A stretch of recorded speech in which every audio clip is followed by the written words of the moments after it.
but it's not a every once in a while. It's a daily bread.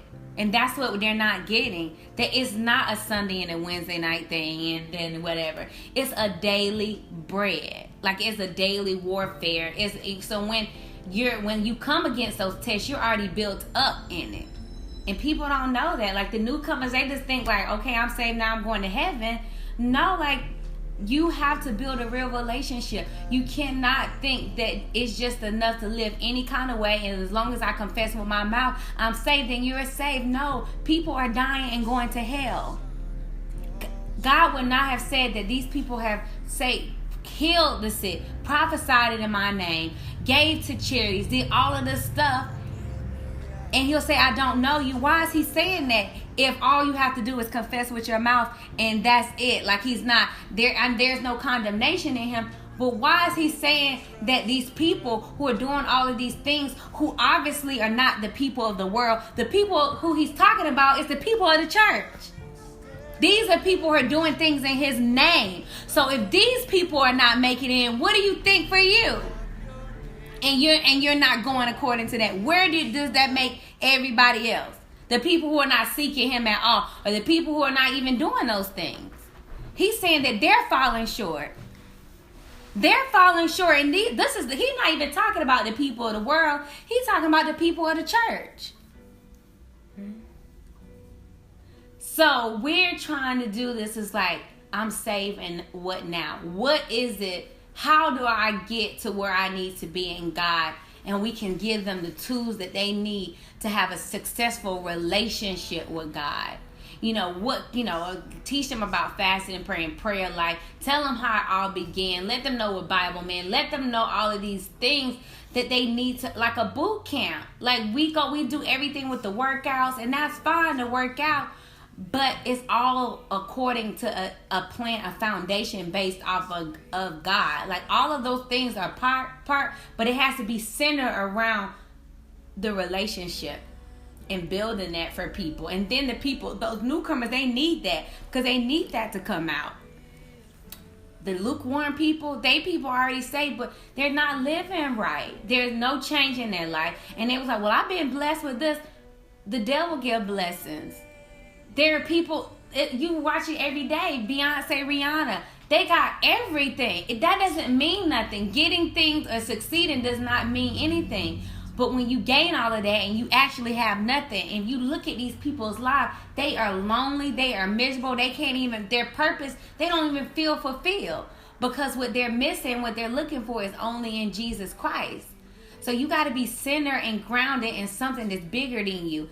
And use your influence not only for your self-gain, but use your influence for the kingdom. God said that he died so we can have life more abundantly in him, though. Not the way you choose to live abundantly, the way that God designed it for us. So people need the information. Like they need this information, they need the information to know that people do die and go to hell. It's not a game. So if your preacher is preaching about, the blessings and how this happened, and he's seeing all of these issues going on there, and he's not going it, like, people do die and go to heaven. And people do die and go to hell. And it's real. Like, nobody's trying to make people feel bad, but people need to know the truth. Like, you cannot take God for a joke. And it says in the Bible, the first way to sanctify a lifestyle is the fear of God, which is the respect for him. You respect your father. It's certain things that started from just respect, and everything fell under that. People don't even have respect for God. They don't have the fear of him. Like, you got to take him serious. You can't take him super religious, and you can't take him super, he's not, it's da. No, you got to take him serious, because one thing he is serious about is his word and his way. Like, in his kingdom. He don't play about that. So if you're going to be in his kingdom, you're going to have to be about his business, not just about your own business.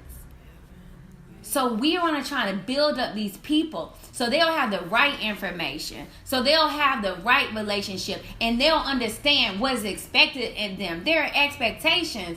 of you. Like, you gotta be kingdom gate. You gotta be so surrendered to God to where you ready to go for what He wants you to do. And sometimes that might not line up with what you want, and sometimes it will. But you have to get to the point where you live for Him and you die for Him. So we trying to build up soldiers. Like, we trying to let the people know the real information. Like, these are the steps that you get to have the right relationship, and send them forth so that when they jump back into the congregation, that they'll be not only having the information from Sunday and Wednesday, they pass it, they doing their own studies. They seeking Him, they're praying Him, they're talking to Him, and being their authentic self with Him, and telling them, yeah, I'm struggling with sleeping with men, I'm struggling, and be able to feel comfortable with coming to God with these things, and God showed me how. Like, I want them to be able to feel comfortable saying, yeah, I'm struggling in these areas, and I don't understand why I can't. God can deal with that. God can deal with you being honest. What He can't deal with you is not being real, because He's real, and He only recognize real. And that's what it is. So we're trying to build these people up. We're trying to give them a platform so they can have the information. They can go back into these churches and they can really be living for God. And if they don't, like, they know somebody told them that this is not a game. Like, you got to take Him serious. You got to take the things of Him serious. Like, don't come in this Christianity come in Christianity expecting to give, not all about what you see. But I promise you, if you take care of His business, He gonna take care of you. If you're doing the things of God, believe me, He's gonna provide exceedingly abundantly and more than you can ever be about His business, because He take it serious. He take people serious. He love people. He want to see people go to heaven, and that's what we're here to do. We're here to learn what we can learn, grow, and give back and pass on through. And that's what we want to do. Teach people that.